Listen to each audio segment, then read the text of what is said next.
I'm about to try to deliver the most value I've ever delivered in a single video by teaching you the most balanced exercise program of all time. At least that's what I'm going to try. Sound good? All right, we're going to break this down principle by principle. ATG is really just a set of principles, and with this full ATG protocol, I'm trying to apply all the key ATG protocols in one. So first, let's go with the basic ATG principle, build from the ground up. So here's an example of an exercise for the lower leg. Ankle. Now, let's look at one for the knee.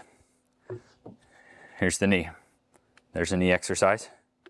And now, let's look at one for the hip.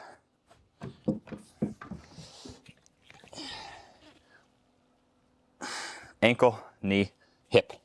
Okay? Very basic. Nothing revolutionary yet. But in ATG and in this program, we actually try to train these with equal attention. So just by doing that, we open a lot of doors in terms of making a balanced program. Principle number 2 is extension and flexion. So let's look at extension. Here's the ankle. Now I have to extend. Meanwhile, here's the same joint, the ankle. Now I have to flex. It's the opposite side. Right here. This would be resisting, but this would be resisting the knee flexing, opposite of that ATG split squat. Then, for the hip, I will use B-roll because I've ordered dumbbells that fit this. I have these really thick handle dumbbells. Might be some of the only dumbbells in the world that don't fit. I've tried a lot of different things. I'm still a huge fan of the monkey foot, and don't worry, we will go into tremendous nuance. But you can see in a B-roll visual here, the opposite of hip extension, hip flexion, strengthening hip flexion. So already just with that, build from the ground up, ankle, knee, hip, with extension and flexion. We already have a more balanced lower body system than the norm. Principle number 3, build the full range, and that means short range and long range. Let's see if I can make this make sense. This, pushing there with the knee, this is a knee exercise. This is considered a short range knee exercise. Short range tends to be really valuable for circulation and healing. Meanwhile, no tension yet, ATG split squat, a long range knee exercise. Long range tends to be really valuable for mobility and protection. So for me, it's not which is the best part of the range. I don't actually think that's productive. You could definitely have that debate. But to me, it's, I want both. I want to exercise both. This makes me more balanced. This opens the doors to healing and protection at the same time, long term. That's what my specialty is with ATG, using exercise as a means of healing and protecting the body. So that was an example of short range and long range for knee extension. Let's take it now from the ground up. When it comes to the ankle, you actually have good tension here and you have good tension here. You have almost limitless potential by holding a dumbbell. To look at this really clearly, we will see that you could start with 2 feet and you have the factor of assisting yourself. So you'd have 2 foot with assistance to then using knuckles makes it unassisted. Then you could go 1 leg assisted. You could even go from 2 hands assisted to 1 hand assisted until I like to balance with the opposite hand to 1 leg unassisted to then holding load. This, you feel tension at the bottom, you feel tension at the top. Same thing you'll notice here. So you don't have to have 2 exercises for short and long range. This, you've got tension.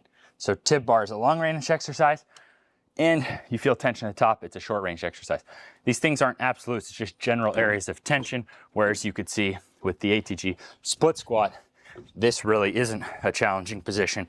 This is, and then this just makes it conducive to really work and get circulation in a short range. So for the ankle, fortunately, we don't need multiple exercises to get a good balance of short range and long range, but there is one problem. So the front of the shin has a main muscle that goes across. The back happens to have two main muscles. You have like an upper calf, and there's also a lower one. The upper one tends to get trained better in straight leg positions, and the lower one tends to get trained better in bent knee positions. If your gym has a seated calf machine, then with standing calf raise, seated calf machine, you're good. Without that, like in a home gym, everything I use in my home gym costs less than like one typical big gym machine. Asking someone to get a seated calf machine for a home gym is a bit of a stretch. Fortunately, I'll use videos right out of the Zero program. With just a wall, we actually start training the calf in a straight leg position, and then by using a wall, we train it in a bent knee position. You still have these factors. So you could go from 2 legs. This would be just for good measure by having straight leg calf raise and a bent knee calf raise. And then you could progress that to 1 leg. And then you could even progress that to loaded 1 leg. Difficult thing here is the knee has to be strong enough to train the lower calf, but I think it's a good thing long term that you should be pain-free in that position. So it's nice extra incentive, I think, to honestly build the body. This is a very athletic position, so it might be a little aspect of my journey that maybe that helped. But now that I understand all these concepts, I'm already working my knee in a short range. I'm already working my knee in a long range. When it comes then to the ankle, I know, okay, if I've got front, upper, lower, so tibialis, which again can be done with a wall. I'll put that on screen. And straight leg calf, bent knee calf, that trifecta, I'm good. So there's some nuance that comes into this. I didn't design the body as far as I'm aware of. Happens to be certain nuances. Now let's look. We've covered the ankle. We know that with those 3, we can cover short and long range and get really well-rounded lower leg development. We know that with the knee, by going backward and by going with an ATG split squat, we can be getting short and long range for knee extension. Before we move on from knee extension, we're going to look at foot position. When my foot is flat, it's still a knee exercise, but it becomes more of a hip mobility measurement, more of a glute exercise, more of an inner thigh exercise than when the heel is up. The heel up just makes it more of a knee exercise. There's nothing wrong with it. In fact, this is in my Zero system where you have no equipment. That is the goal, is to get to where that position, one side at a time, is super easy and you can do high repetitions of it. So what do I do now in full ATG protocol? We use short range as a warm-up, and then in 1 leg day we have this ATG split squat. It's a measure, so like the higher you are to do it strictly, you can see your measurement. You still have progression assisted, unassisted. Hold dumbbells in each hand for loaded. I'll get that out just to make it really clear. So the strength, someone stiffer might need to elevate and use the load to strengthen in. Over time, the goal is to get more mobile, to go lower. You can even go all the way until you don't need any assistance. Same form. I do think this is the number 1 investment that I've put into my body. But now when I'm doing this as a loaded exercise with measurement, on the other leg day, I like to do something where the heel can lift. This can be done most stably with a slant board, but it's accepted in my program not to use a slant board, and I'll explain. Okay, so the slant board gives you a flat surface. Now you can progress, same thing. You could start assisted, progress to unassisted, loaded. This just is more of a knee exercise, and this is more of a hip and glute exercise. while still being a knee exercise. It's not about which is better, just trying to create that balance. So I have one quad movement. I hear my little daughter there, but I still have a ways to go in the video. It's not about heel up or heel down. To me, it's the combination of the two. And if we look all the way back at George Hackenschmidt, the oldest example of a great athlete that I've seen, he was reportedly able to jump over chairs until his mid-80s when he passed. He would hold weights behind his back, and then he would balance on his toes. This was his favorite exercise. My little lady is getting back from mommy and me day with Alyssa. Hi. So there's these little factors, such as foot positioning. Rather than trying to pick which, I'm just trying to balance. So we've covered ankle extension, ankle flexion, knee extension. Now let's look at knee flexion. Notice that in the shortened position on knee flexion, there's actually not tension yet here. I'm not under load.